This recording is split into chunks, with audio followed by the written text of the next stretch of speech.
En Forma, con María del Carmen Meléndez Arias. Magazine de temas de actualidad. Arte. Historia. Literatura. Derecho. Cultura. Novedades. Analizados desde los valores y principios del humanismo cristiano. Hola amigos, aquí fieles a nuestra cita semanal en Forma, en vuestra emisora, en Forma Radio. Hoy con un programa como todos, con temas interesantes. Vamos a hablar del Museo de América en Madrid, un museo magnífico, como todos los que hay en Madrid. Madrid, ahí tenemos unos museos extraordinarios, pero este de América en concreto es muy desconocido. Aquí tenemos a Javier Calavia, que nos va a hablar. Acércate al micrófono para que se te oiga bien, que es guía voluntario del museo, ya nos vas a contar. Y creo que estás de acuerdo conmigo, que es un museo un poco desconocido. Sí, desde luego, dentro de los museos estatales, de la magnífica colección de museos en general y estatales en particular que hay en Madrid, el Museo de América está pues de la mitad para abajo en número de visitantes, ¿no? Vamos a ver. En los últimos rankings, aunque en los últimos años ha aumentado posiciones, pero sigue siendo menor de lo merecido. Vamos a ver si revitalizamos esas visitas. Ya vamos a dejarlo aquí claro, que tú organizas visitas y el tesoro que tiene ahí la exposición del Museo de América es un tesoro. Yo no lo había visto y lo vi contigo y maravilloso, me encantó. Y está al llegar Luis Antequera de uno de sus eventos y que vamos, ya es imposible seguir a Luis en todos los actos que atiende. Y con él vamos a hablar de las zonas de bajas emisiones y también, si llega a tiempo, del Museo de América. Él, ya sabéis, los que nos seguís, que el tema de América lo lleva, digamos, en la sangre, muchos más temas, pero ese lo investiga y lo estudia mucho. Y bueno, ahí está don David, nuestro técnico, ahí en los mandos. Y ya sin más, comenzamos.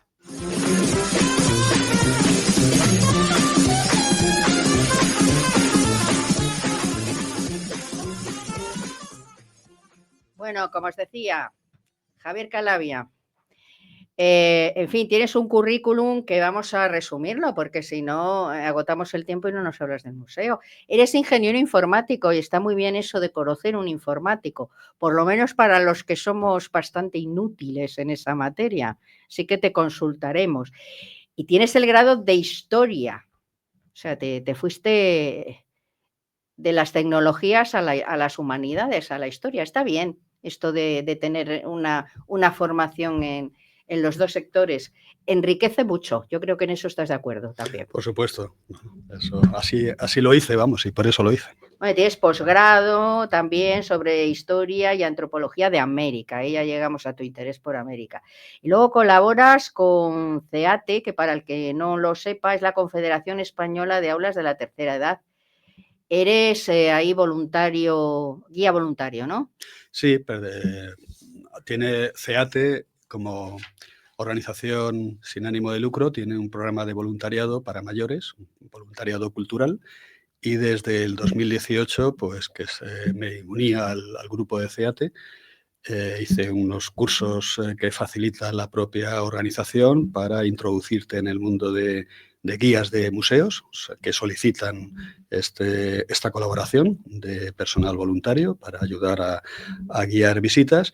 Y bueno, pues desde un principio, cuando pedí el destino del Museo de América, y desde el 2018, pues previa formación, por supuesto, cuando llegas al museo para conocer bien la colección, pues estoy pasando visitas y estoy disfrutando. Disfrutamos contigo. Haces una visita magnífica. Pero bueno, háblanos del museo, porque aquí lo que te tratamos, pues de lo que se trata es de animar a quien nos escuche, de que le pique esa curiosidad, pues por conocer el Museo de América.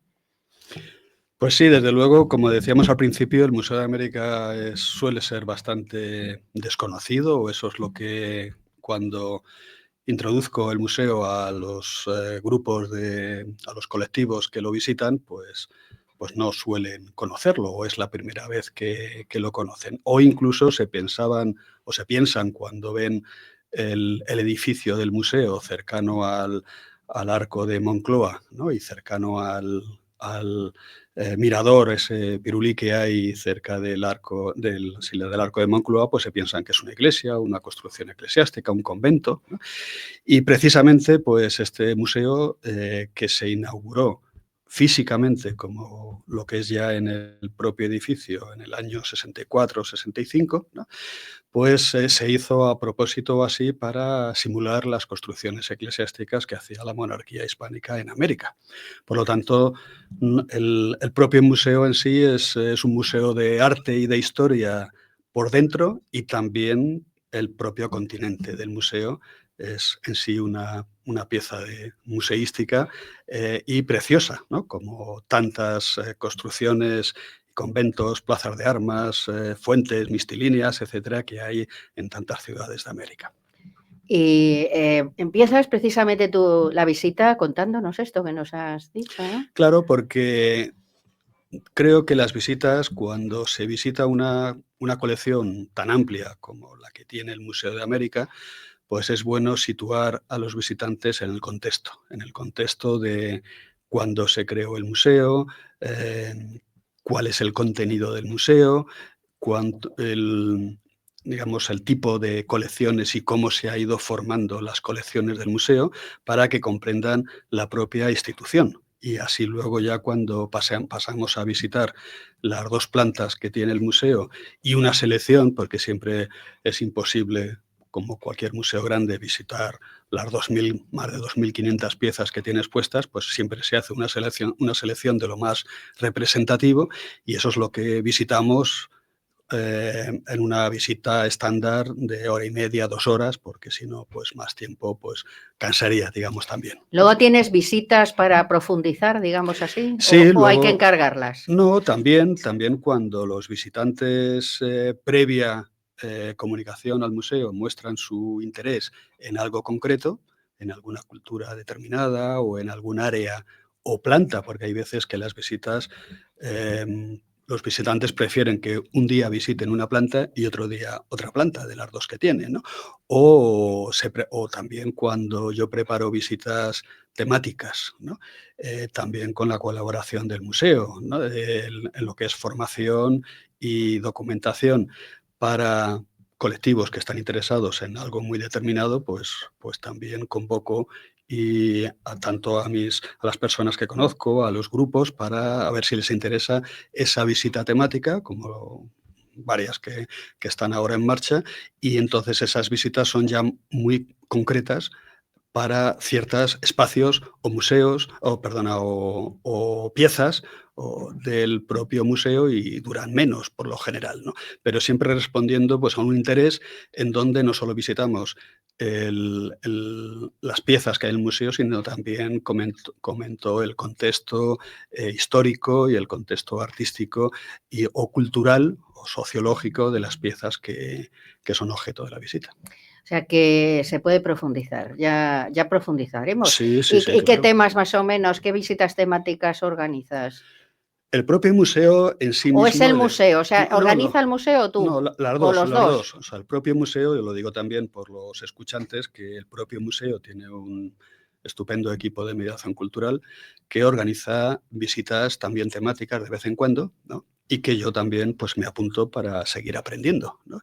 Y luego ya por mi cuenta, a los círculos y contactos o colectivos que buscan una temática concreta y que el equipo de mediación cultural nos pasa al grupo de voluntarios la gestión de esas visitas, pues yo también las gestiono. Entonces pueden ser visitas orientadas a una exposición temporal que esté en ese momento en marcha en el museo, y yo también me suelo preparar las exposiciones temporales y paso visitas de esas exposiciones temporales, o visitas pues que para una cultura determinada, para un cuadro o pieza de arte o artefacto histórico de alguna cultura determinada, y también pues hacemos ese tipo de visitas, o hago yo en concreto ese tipo de visitas. A mí me impresionó de la visita el cuadro del del virrey. Sí, esa es la de las últimas que estoy guiando y exponiendo, y es un cuadro de gran tamaño, es el cuadro de mayor tamaño que tiene el museo y yo diría de todo el arte virreinal mundial, ¿no? Porque es un cuadro de 2,40 metros de altura por 5,70 de anchura, con lo cual, y que representa, el título se llama La entrada del virrey arzobispo Morcillo a Potosí en 1716, y representa pues la ceremonia que cuando nombraban a un nuevo virrey en los virreinatos españoles en América, pues se celebraba la entrada la posesión o la entrada, la posesión del mando o la entrada del virrey en la ciudad correspondiente, con un fausto tremendo y con pues como si fuera la representación, que lo era, del rey, era el alter ego del rey, con lo cual es un cuadro muy rico en detalles, en alegorías, en distintos espacios que están representados, en el cortejo del virrey, en lo que era la parafernalia y el arte, la arquitectura efímera que representaban estas ceremonias, y da mucho juego para también explicar a los visitantes pues en qué consistían estas ceremonias y cómo estaban organizados los virreinatos a través de los distintos estamentos que aparecen en el Lo que hace es una cuadro. explicación muy didáctica. Yo pretendo eso porque siempre es un tema que no suele ser muy conocido, porque desgraciadamente la historia de España, la historia de América, no suele ser muy conocida, por más que nos toque directamente a nosotros como españoles, y por lo tanto, pues la mayor parte de las veces es la primera vez que los visitantes escuchan o ven este tipo de representaciones o este tipo de realidades históricas, ¿no? Con lo cual, pues, para que lo entiendan y lo comprendan, lo explico como a mí me gustaría que me lo explicaran, si fuera un tema que conozco poco. Que en los museos es importante que se expliquen de una manera didáctica, porque si no, pueden cansar. Claro, claro. Además, todos los museos, en el caso del Museo de América también, las cartelas y los paneles de información, pues no ofrecen demasiada información. Por lo tanto, si uno simplemente leyendo la cartela, que siempre es necesaria, y una información básica sí que proporciona, ¿no? Pero normalmente pues no sirve para comprender la importancia o el contexto de la obra o pieza que se expone, con lo cual es necesario, para comprenderlo todo. Yo creo que a todos nos pasa cuando vamos al Museo del Prado o a cualquier museo, si nos lo cuenta una persona que conoce la realidad histórica y los motivos por los que el artista hizo esa pieza de esa manera, quién está representado y quién no, y ciertos detalles y quién es quién, y etcétera, pues al final sales con mucho más conocimiento y aprecio de la obra que has visto, que si simplemente lo ves de paso. El museo refleja, claro, la historia de Es la historia, sí, América. la historia de América de polo a polo, como se dice, porque no es solo de Hispanoamérica, sino es de todas las culturas, desde la Patagonia hasta América septentrional,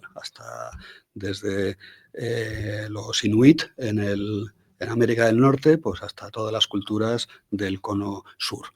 Siempre, como todo museo que tiene mucho contenido y tantas culturas prehispánicas que hubo, pues siempre de unas culturas hay mayor representación que de otras. Eso es normal, porque en la propia fundación del museo y cómo se ha ido formando, pues ha habido pues más componentes de una cultura que de otra, a través de donaciones, adquisiciones, etcétera, y no todas están representadas pues a un nivel alto de número de piezas o espacios, pero suelen estar representadas pues la mayoría, y sobre todo pues las principales, las que más conoce la gente, el público, como lo que son pues la cultura mexica o azteca, la cultura andinas, la inca, la wari, las moches, los mayas, o sea, todos los nombres que son de dominio público y que normalmente la gente ya los conoce de antemano y ya ha leído o ha visto algún documental y ya se interesa por ellos. Pero luego ya pues podemos profundizar en culturas menos conocidas, también, por supuesto, de la América anglosajona, de Estados Unidos, no solo la que era antes hispana, sino también de Estados Unidos y Canadá, con lo cual es un museo muy completo en ese sentido, y no solo América, porque también pues, bajo la corona hispánica estaban las islas del Pacífico, desde que se descubrieron y el galeón de Manila conectó Filipinas con Nueva España, y por lo tanto a través de Filipinas recibió todo el influjo artístico de Japón y de China y de la propia Filipinas, que llegaban a Nueva España, y luego y también pues están representados muchas influencias en el arte y en las piezas que están representadas. Y luego también ya sabemos que el Pacífico durante mucho tiempo fue llamado el lago español, y por lo tanto también a través de las exploraciones científicas del siglo XVIII, que se representan algunas de ellas allí y que muchos de los objetos provienen de estas expediciones, pues también hablamos de tantas islas y espacios que fueron descubiertos y asimilados y conquistados por la corona hispánica a lo largo de la inmensidad del Pacífico. O sea que historia de España pura y dura. Es historia, por supuesto. Siempre se ha dicho que no se puede comprender, un sabio dijo que no se puede comprender a España sin América ni América sin España. Y eso es una realidad. O sea, y yo creo que todos los que hemos viajado a América lo constatamos cuando vamos allí, ¿no? Que vemos a España allí, ¿no? Incluso vemos costumbres que incluso ya no están en España o nos recuerdan a tiempos pretéritos dentro de España, pero que se han conservado allí, con lo cual eso sí que es una realidad, y es, yo creo que cualquier persona que le guste la historia de España tiene que conocer también la historia de América, y en este caso pues el museo seguro que le encantará. Y bueno, dices que hay más visitas ahora, o sea, que haya un interés. Sí, desde también, claro, los años de la pandemia supuso para todos los museos, Sí, bueno, eso a todos. un bajón. Entonces, con lo cual tampoco se recuperó inmediatamente, porque pues bueno, siempre había más prevención, y en los últimos años, una vez superada la pandemia, pues estamos viendo un incremento constante de visitantes, del número de visitantes al cabo del año, ¿no? Siempre menos de lo que nos gustaría o de lo que merece, como dije al principio, porque bueno, yo creo que es muy interesante, y yo creo que la mayoría de la gente que no lo conoce y termina la visita, pues comentan lo mismo, que cómo no conocía yo este museo, ¿no? Y todos pues dicen que lo visitarán con más detalle, ¿no? Con lo cual, en ese sentido, y tanto por las acciones que está haciendo el propio museo, exposiciones temporales, eventos, los programas culturales que hace el museo, nosotros también como equipo de voluntarios culturales, ¿no? De CEATE, pues que convocamos también por nuestra cuenta pues a los círculos de conocidos, amistades, y cada uno por donde se mueve, pues entre todos estamos haciendo que vaya subiendo, se vaya incrementando el número de visitas del museo. Otra cosa que a mí me llamó, mira, aquí viene don Luis Antequera, que bueno, en fin, no corras y tranquilo y descansa, que llegas a tiempo, porque es que este hombre no hay quien le siga. No, desde luego. O sea, si le sigues, corres el riesgo, pues no sé, de morir de infarto o algo así, porque es tremendo. No sabemos de dónde, yo qué sé, de 5 sitios o 6 ya, ¿no? Lo que bueno, va de... Bueno, no es para tanto, no es para tanto. Bueno. De Mirasierra, eso sí, vengo de lejitos. Bueno, pues Pero estamos... no ha sido tan malo, se ha entrado bien en Madrid. Bueno, oye, estamos aquí en el Museo de América. Sí, estamos en antena, o sea, te han pillado llegando. Me han pillado con el carrito del helado. Exacto, lo siento, pero en fin. Y oye, maravilloso, porque a mí la visita me encantó. Hemos hablado del cuadro del Virrey, que seguro que es uno de tus preferidos. Y otra cosa que a mí bueno, yo lo había visto, los cuadros de las razas, de las castas, que me diga. Sí, bueno, se llaman así, cuadros de castas. Cuadros de castas, no de razas, castas. Yo solo vi en la Casa de México, pero mucho menos, o sea, muy poquitos. Ahí es que hay una gran colección. Sí, yo creo que el Museo de América es el museo que tiene más representación de cuadros de castas del mundo, ¿no? Cuando hacemos el mundo, pues básicamente de América y de España, que es donde más hay, aunque también en otros países como Estados Unidos, ¿no? Y el museo son una estrella el ver este género pictórico muy representativo de una época determinada, que es la segunda mitad del siglo XVIII y primeros del XIX, pues hasta que se independizaron los dominios, las repúblicas que antes formaban parte de los virreinatos españoles, ¿no? Bueno, que aquí enlazamos pues con tu tema estrella, el mestizaje. Hombre, claro, exacto. Todo esto que siempre maravilloso mestizaje español, claro. Luis una y otra vez. Sí, señor. Pues mira, son muchas las notas distintivas de lo que fue aquel imperio español formado de tantos virreinatos, como muy bien ha dicho Javier, pero si hay alguna que denota lo que es la condición del Imperio Español, por encima de todas las demás, es precisamente ese mestizaje. Es algo absolutamente novedoso, absolutamente característico de la manera de relacionarse de los españoles con los nuevos pueblos con los que ha de relacionarse. Y vamos, por decirte si quieres, para ir muy directos a la cuestión y comparar lo que es la manera de hacer las cosas por los españoles y la manera de hacer las cosas por los demás imperios que son contemporáneos al español, te puedo decir que, grosso modo, en América un 10% de los habitantes actuales son blancos. Al día de hoy, grosso modo. Un 20% podríamos decir que son indígenas. Y el otro 70% es precisamente ese milagro español que se produce en América, en menor medida en Filipinas, también en todos los sitios donde ha estado España, que es el del mestizaje. 70% de una raza que es nueva. Están las 4 razas o 5 tradicionales y la raza mestiza indo-española que se crea en América. 70% de las personas que pueblan hoy día en América son mestizos. Y ahora comparemos estas cifras con las que dejaron otros imperios, concretamente el que más presencia tuvo en América junto al español, que es el imperio inglés, ¿no? Los ingleses, los anglosajones, protestantes. Estas cifras serían lo que hace a indígenas puras, estamos hablando en Norteamérica, en Estados Unidos, estamos hablando de un 0,89%.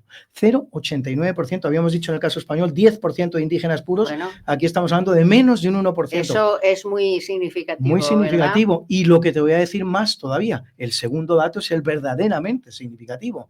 Un 0,89 que además está confinado en reservas muy lejanas a aquellos lugares que ellos poblaban, pero el otro dato es el verdaderamente significado, mestizaje. Mestizaje en los Estados Unidos, 0%, Carmen, 0%, o sea, 0,00000. Hasta 1967 los matrimonios insisten mixtos... mucho en el cero. Sí, no, es que es un cero absoluto. Estaban prohibidos, ¿no? Estaban prohibidos, claro. Hasta 1967 los matrimonios estaban en varios estados de los Estados Unidos, estaban prohibidos, ¿eh? Lo que yo siempre digo, como nota así más o menos jocosa o divertida, Pocahontas, todo el mundo conoce el argumento de Pocahontas, ¿no? Esta indígena que se amanceba o se une sentimentalmente a un colono anglosajón. Pocahontas no fue la primera, como nos dicen ellos, Pocahontas fue la última. Después de eso ya no hubo más Pocahontas. Y alguien podría decir, y aquí termino, Carmen, alguien podría decir, pero bueno, Luis, esto no es cierto. Yo he ido muchas veces a Estados Unidos, he estado en muchas ciudades, en el este, en el oeste, en el centro, he visto mestizos por todas partes. Y le doy la razón. Un 20% de la población norteamericana al día de hoy, un 20% son mestizos, pero mestizos hispanos. Vestidos que vienen de México, que han cruzado la frontera de Río Bravo. Que vienen de lo que fue el Imperio Español. Exactamente, o sea, y se establecen en los Estados Unidos. Hasta los mestizos los hemos tenido que proveer nosotros. Es algo absolutamente increíble. Oye, Javier, ¿y cuál es tu pieza preferida? Tú si ahora te dijeran que tenías que elegir una pieza del museo, ¿cuál elegirías? Es una pregunta muy difícil muy difícil, claro. Es como porque yo creo que cada pieza, como tiene un contexto determinado, tú puedes ver... puedes elegir una en el sentido artístico, ¿no? Decir, bueno, por ejemplo, los enconchados de la conquista de México y el propio género de los enconchados, que proviene de Asia, pues me parece maravillosa, ¿no? Es una colección de 6 tablas que tiene el propio museo, aparte ya de otras que tienen depósito del Museo del Prado, y que reúne tanto arte como historia, porque vas identificando en cada cuadro todos los personajes que intervinieron pues, en la conquista de México, en la conquista de Tenochtitlán, más que de México, ¿no?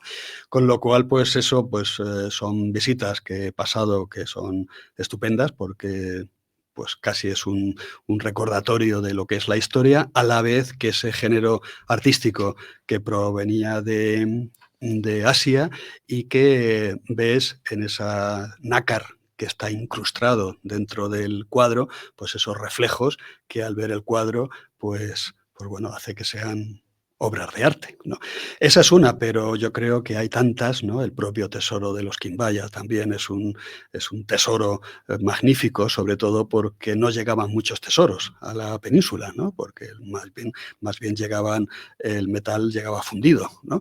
Con lo cual la ocasión de ver un tesoro en toda su magnitud, de las 122 piezas que tiene, y tal como se encontró, pues no solo ves el propio tesoro en sí, sino que te evoca pues, a toda la riqueza que hubo y que hay en América, ¿no? Pero tras el propio cuadro del Virrey Morcillo que hemos comentado, pues me parece una lección, un reportaje periodístico de historia de lo que era pues una entrada, de lo que era un virrey y lo que era la entrada de una ciudad con todos los estamentos, con ese mestizaje que ha comentado Luis que se refleja en el propio cuadro, y también pues te evoca mucho conceptos de lo que fue la presencia de España y de lo que es la presencia de España en América. Y más porque si es que todo lo que proviene de las exploraciones científicas, igual lo que es la reproducción del Gabinete de Historia Natural de Carlos III o Cámara de las Maravillas, que es una reproducción y que es el germen del museo, pues estás allí y te das cuenta de cómo eran esos primeras versiones de museos que no eran como tales, pero eran el germen de lo que ya se hicieron luego más adelante ya museos nacionales, ¿no? O también el cuadro el mapa de América Meridional, de América del Sur, de Juan de la Cruz, Cano y Olmedilla, que es hecho en 1775 con una precisión increíble, de acuerdo al año en que se hizo, y que puedes distinguir pues todos los accidentes geográficos, ciudades, villas, pueblos que existían en esa época cuando se hizo y que se sigue utilizando pues hasta primeros del siglo pasado. Hay tantas obras en ese sentido, el ciclo vital, cómo representaba cada cultura prehispánica pues los acontecimientos de su vida, ¿no? Desde el nacimiento hasta el casamiento, la enfermedad, la muerte, cómo a través de todos los siglos están representados en cerámica, en textil, ese tipo de hechos vitales, ¿no?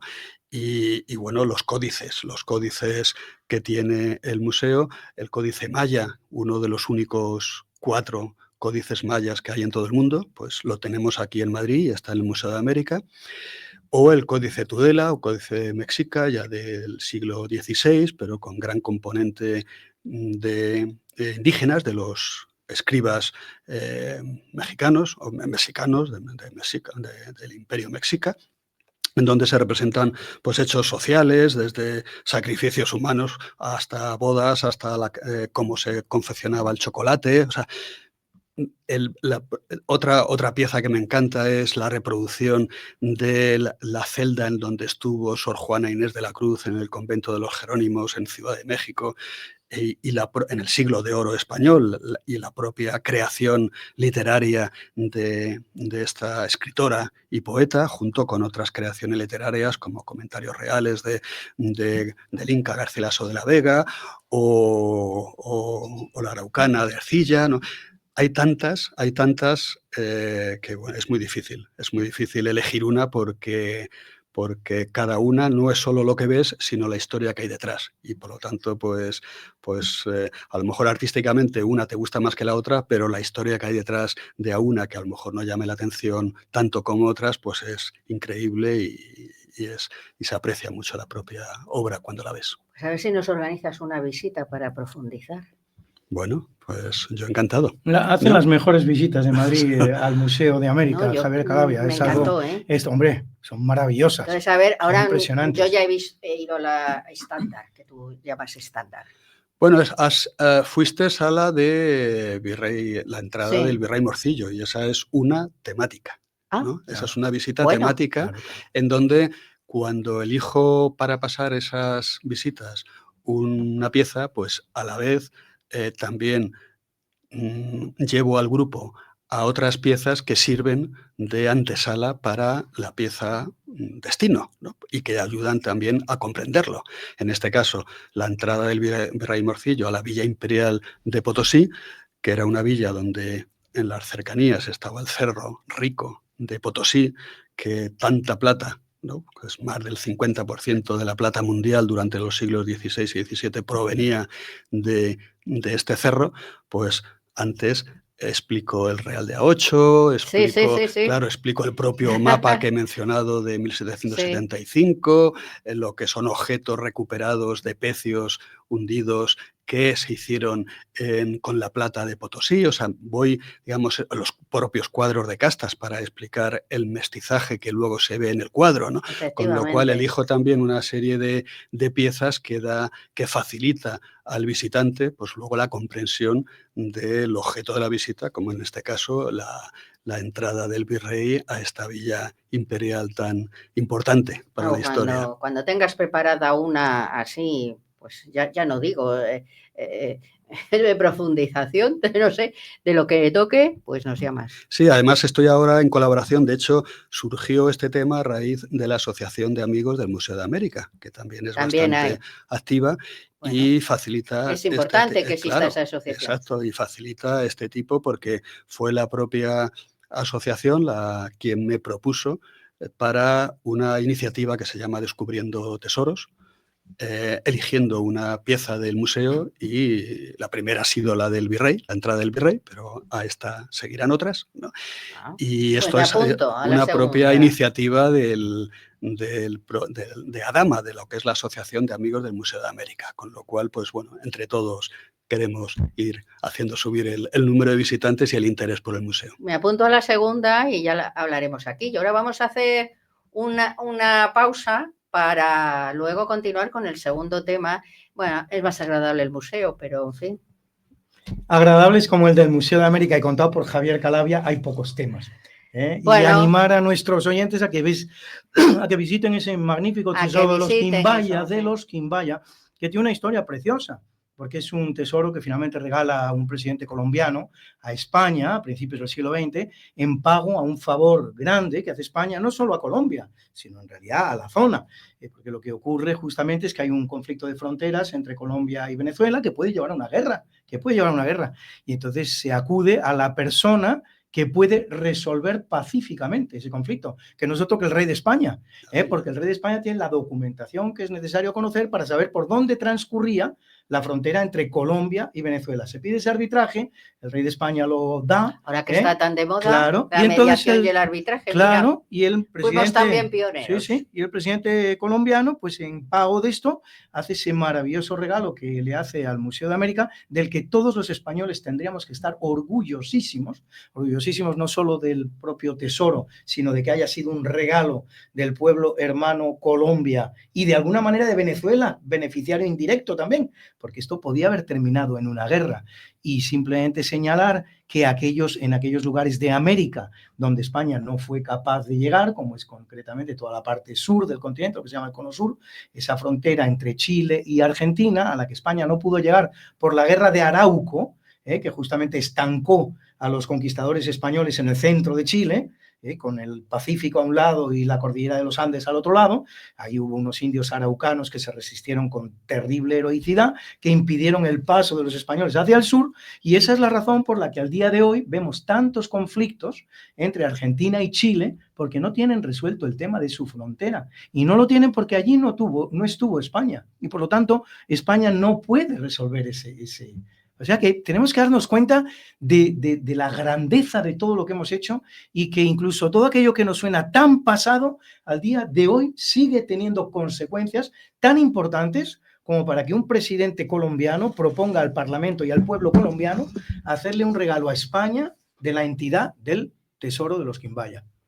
Pues Luis, ahí queda. Y vamos a hacer la pausa porque también el otro tema es Muy bien. importante. Así es que, a ver, David, pausa y volvemos.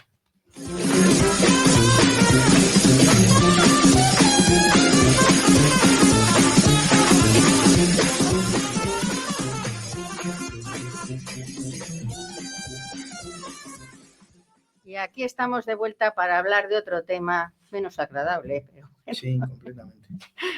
Completamente. Pero que el Luis, que es muy apasionado, tú le conoces, él en todos los temas que toca pone una pasión, que se le nota, en la radio se le nota esa pasión, ese, bueno.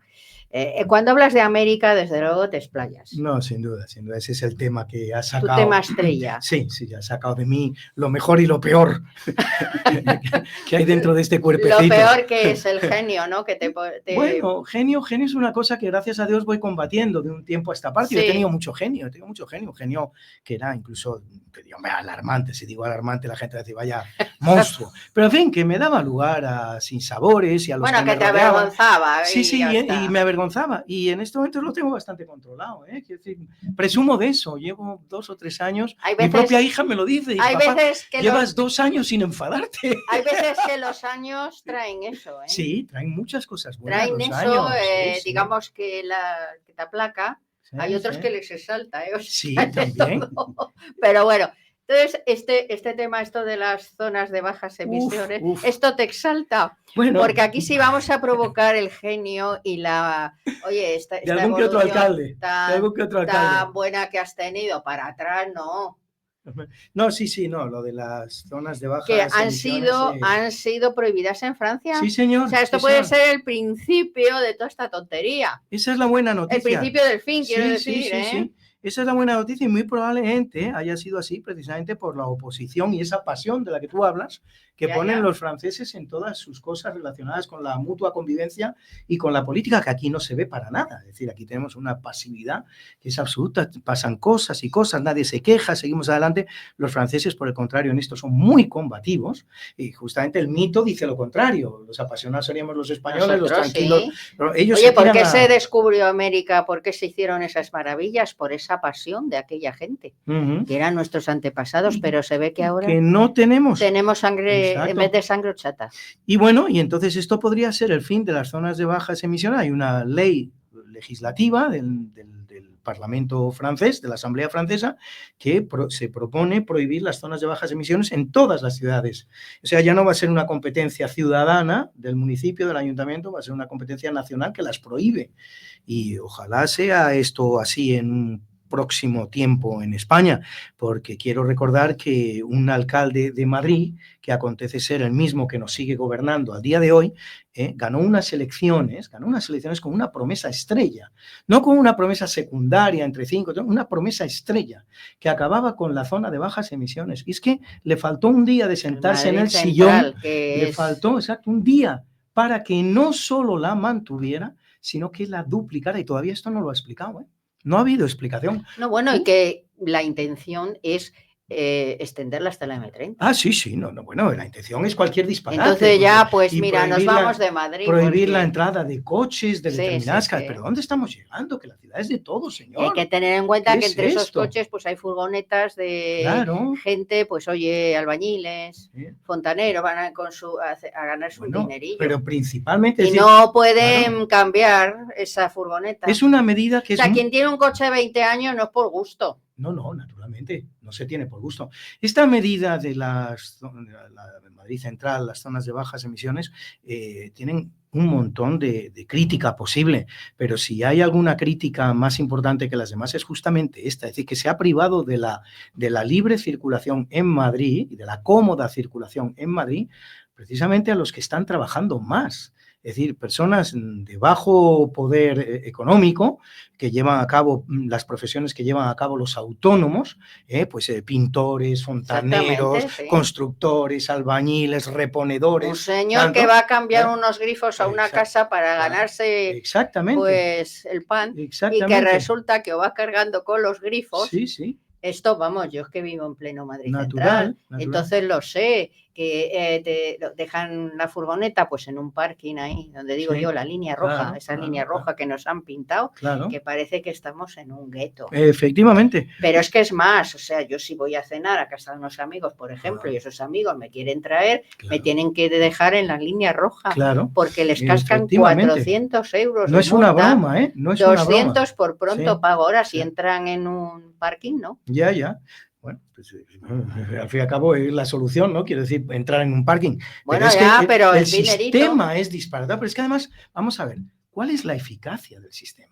Pues el aire, la calidad del aire. Bueno, pero esto del aire tiene muchas matizaciones posibles. Vamos a ver, yo me puedo creer que limitando la entrada en un 5% de la ciudad, en un 3, en un 4% de la ciudad, va a mejorar la calidad del aire. Pero ¿qué disparate es este? Pero es que además me pregunto, venga, mejora la calidad del aire, por lo menos en ese lugar.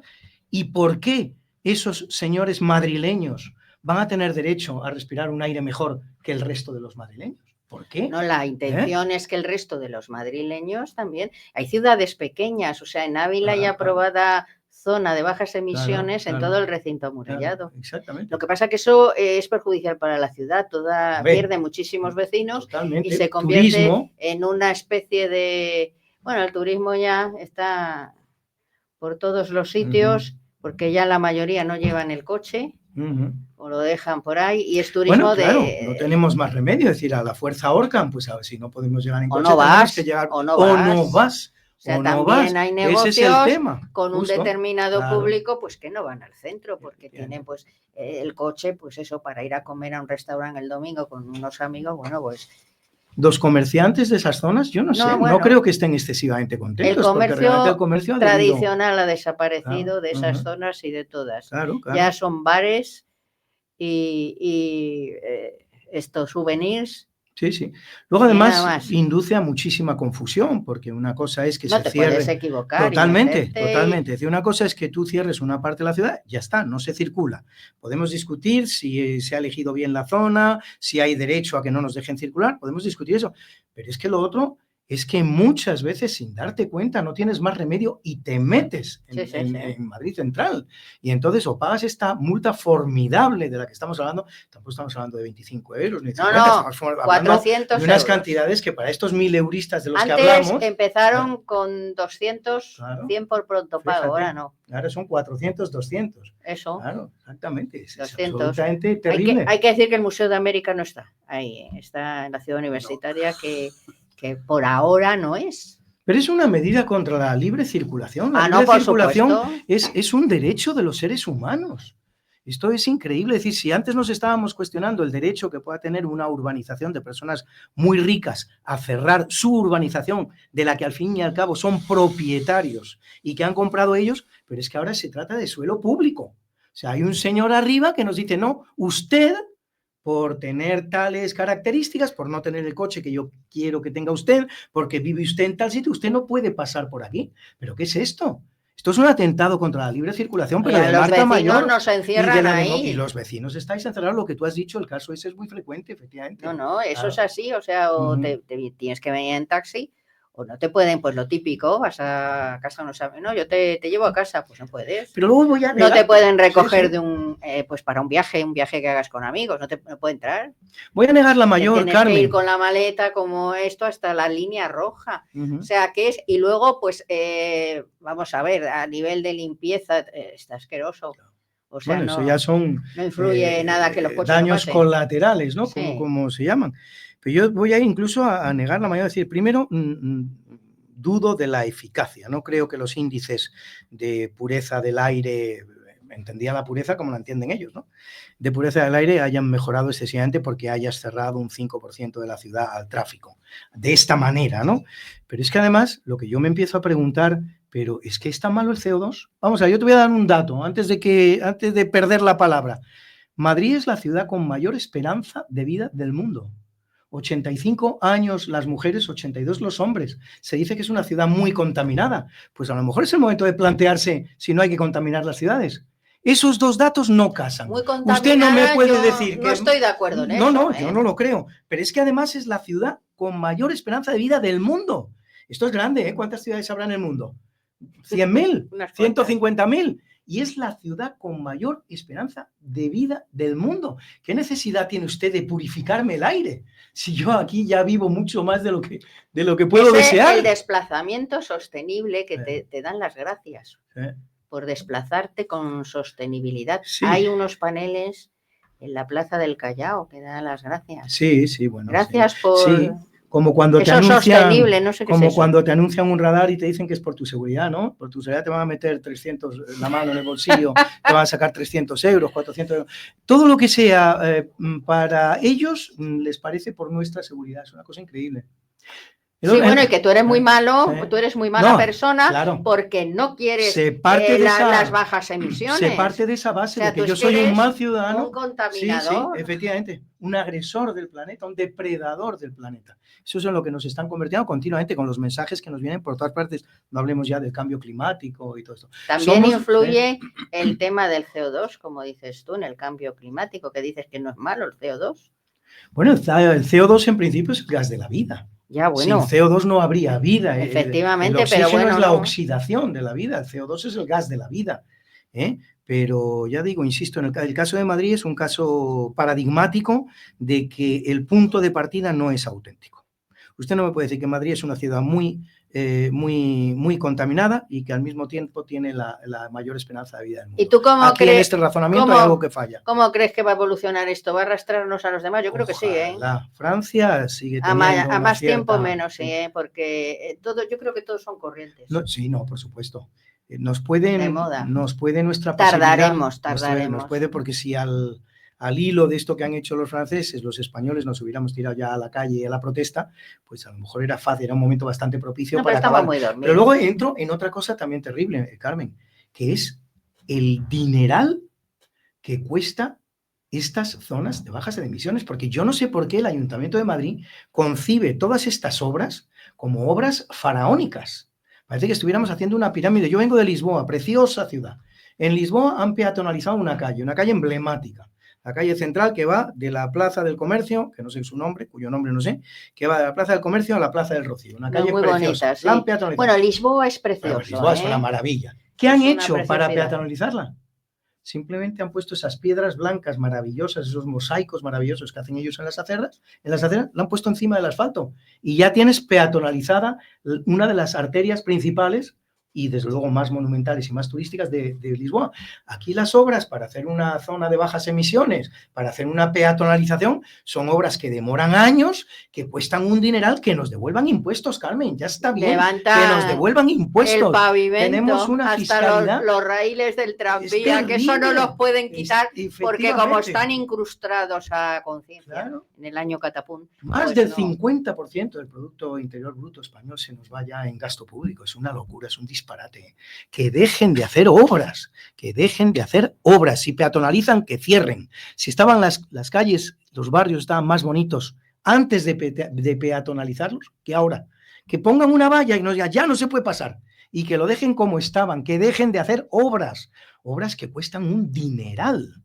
Y dineral que se filtra por todas partes, porque si algo tiene en este momento el sistema político español es que está corrupto hasta las cejas. No hay institución que se salve, hay un filtrado de dinero que es superior a aquel del que se habla, del agua. ¿Sabes? Que se dice que por las cañerías del agua se pierde un 20% del agua sin hacer nada, simplemente por las propias condiciones físicas, el agua que sale y el agua que llega, pues se ha perdido un 15%, un 20%, lo que sea, no sé cuál es la cantidad. Y eso es lo que pasa en el sistema administrativo español. O sea, hay un filtrado de dinero que es absolutamente impresionante. Que dejen de hacer obras. Como decía mi padre, ¿cuándo van a terminar Madrid? Y mi padre murió hace 30 años ya. Sí, bueno, eso era un dicho, ¿no? De gente que venía de los pueblos y decía, uy, Madrid, cuando lo terminen, va a estar muy bien, porque claro, sí, pero no lo terminan. Así es. Nunca, y además los pavimentos que ponen ahora, yo no sé cómo los ponen, que acaban todos así, ¿verdad? Levantados, sí. Te caes. En eso deberíamos, hablando de otro tema adyacente que ya se ha mencionado, deberíamos aprender todos de Lisboa, ¿eh? No hay aceras en todo el mundo tan bonitas como las portuguesas. Todo esto empezó en la avenida Liberdade, que, bueno, pues se concibió este adorno para lo que era la castellana de Lisboa, gustó tanto en Lisboa que luego ya trascendió al resto de la ciudad, al resto de la capital, luego lo copiaron todos los pueblos y ciudades portuguesas, todas tienen ese mismo factor común de esas aceras blancas con mosaicos negros, una cosa espectacular, y lo están haciendo ahora hasta incluso ya en Brasil, en los países de cultura portuguesa se está empezando. Pero tú te puedes imaginar una Roma, hemos estado en París hace solamente 5 días o una semana con mi familia. Dando envidia a este hombre. Vengo pero, de Lisboa, sí, 5 días sí, en París. No, en Lisboa hace un tiempo, y hace 5 días en París, pero te quiero decir, por lo que te voy a decir no te voy a dar mucha envidia, ¿eh? No. Aceras de asfalto en París, o sea, la bellísima París y la bellísima Roma tienen aceras de asfalto que están completamente levantadas. Eso es un pecado. Eso es un pecado. Si tuvieran las aceras portuguesas, es que sería impresionante, uno dormiría en la calle, ¿eh? No. Es impresionante. Bueno, vamos a Portugal. Hay que ir a Portugal a ver las aceras portuguesas. No, a ver las aceras y quedarnos allí, ya nos quedamos allí. Pues a este ritmo. Nos quedamos Hay ventajas fiscales, ¿no? Para personas que tienen determinados problemas con el fisco y eso está atrayendo mucho, está haciendo crecer. Sí. Curiosamente, un país que, o mucho me equivoco, está gobernado por un gobierno de izquierdas, ¿no? Incluso pseudocomunista. Bueno, pero Portugal lo está haciendo bien. Mira. Sí. Bueno, pues este es el que ha... Nos vamos allí, montamos nuestra emisora y ala. Lisboa o Porto, o Coimbra. Pues Coimbra. No sé qué. Yo Lisboa. Yo creo Lisboa que es fantástico. Sí. Lisboa es una maravilla. Me gusta mucho Lisboa. Pues habrá que animarse y algún museo habrá. O a las Azores o a Madeira. Sí. No te habrán oído. No, digo que a las Azores o a Madeira, que también son preciosas. Exacto. También, pero bueno, por estar ahí más cerca. No es que las islas son muy cómodas. Sí. Este pueblo hermano que tenemos al occidente, exacto, ¿no? Maravilloso. Pero es siempre un poco menospreciado, Sí. O sea, siempre Portugal, yo creo que ha estado ahí. Los españoles tenemos complejos importantes y tenemos un complejo de superioridad frente a los portugueses y un complejo de inferioridad frente a los franceses. Esto se llama, en términos psicológicos, se llama la traslación. Cuando tú trasladas un problema, los problemas que te da una persona y tú los trasladas a una tercera. Es el caso clásico de un jefe que maltrata a un empleado y llega a su casa y toda la mala intención que tiene, pues la paga con sus hijos, con su mujer. Esto se llama fenómeno de traslación en psicología y los españoles lo tenemos muy claro frente a nuestros dos vecinos. Nos sentimos claramente superiores a los portugueses y no lo somos, y nos sentimos claramente inferiores frente a los franceses y tampoco lo somos. Bueno, pues podemos obedecer a los franceses o imitarles en esto sí. De las bajas emisiones. En esto sí. Y yo es que, ya te digo, estoy harta de todo esto. La línea, además, nos pintan una línea roja. Sí. Y claro, yo siempre digo, no, me tengo que quedar aquí en la línea roja. Entonces hay gente que no cae, porque quien vive fuera no cae. O sea, fuera, quiero decirte, de la zona, no fuera de Madrid. ¿Por qué? Digo, que esto, 400 euros. 400, por favor. Y bueno, eso, por ejemplo, en las parroquias, en las iglesias, para las bodas, claro, les levantan la multa. Sí. Ah, sí, ¿eh? Sí, dan parte. Pero claro, tienen que dar parte de que el sábado hay una boda y que... Claro. O sea, eso me parece horrible. Como esta medida de los coches, ¿no? Que si te va uno a ver que tenías que... Bueno, ¿por qué tengo yo que dar parte de los que vienen a mi casa? ¿Esto qué es? Una dictadura, una eso es otra dictatorial. Totalmente. O sea, es que probablemente en la Rusia comunista no se llegó, aunque solo fuera porque no tenían los medios. Si los hubieran tenido, probablemente los hubieran utilizado. Pero como no los tenían, no había teléfonos, no había ordenadores, finalmente se era más libre desde ese punto de vista en la Rusia comunista. Aquí tienes que ir, estas personas que viven ahí, pues alguno de ellos tendrá que dar cuenta de sus movimientos al ayuntamiento 4 o 5 veces al día. Que me viene tal a visitar, que me viene tal a recoger, que tal. Tú tienes que dar de alta, puedes dar 2 coches. Y si tienes una persona mayor dependiente, pues tienes un número de coches, no sé cuántos son. Pero bueno, ¿por qué? ¿Por qué? ¿Quién es usted para decirme los coches que tengo que dar de alta? Y luego alta? El problema también, pues es que te cortan con todos estos holgorios y estas fiestas que hay, no vamos a decir cuál, te cortan y no puedes entrar tampoco, ni a pie, ni... Sí. O sea, hay una determinada celebración que yo, si me voy, pues tengo que venir un lunes por la mañana, no puedo entrar... a aparcar en mi parking, o sea, no te estoy hablando de aparcar en la calle, aparcar en el parking que pago. Bueno, pues no puedo entrar el lunes por la tarde porque están ahí establecidos la masa. Sí, sí, No sí, voy a sí. dar más pistas, pero es eso. Sí. O te ponen unos ahí a Hay que dar marcha atrás a en muchas cantar. cosas, ¿eh? Hay que dar marcha atrás. Bueno, cantar, entre comillas. O sea, en Asturias dicen berrar, y es lo que No, hacen, berrar. Montan ahí un berradoiro. Y bueno, nos tenemos que ir. Ya David nos está diciendo que adiós. Así es que no le vamos a enfadar, ¿eh? Porque es muy buen chico, pero no le vamos a enfadar. Y nada, pues aquí yo creo que hemos hecho un programa estupendo, Museo de América. Oyentes que nos estáis escuchando, apuntaros a las visitas. De Javier Calavia. Exactamente, Sí, aquí vamos a anunciarlas, vamos a quedar con él para hacer una visita y ya os lo diremos y apuntaros, os animáis, os apuntáis, conocéis a Luis en persona, los que no lo conozcáis, y que paséis una semana estupenda y aquí nos volvemos a encontrar en forma, sed muy felices.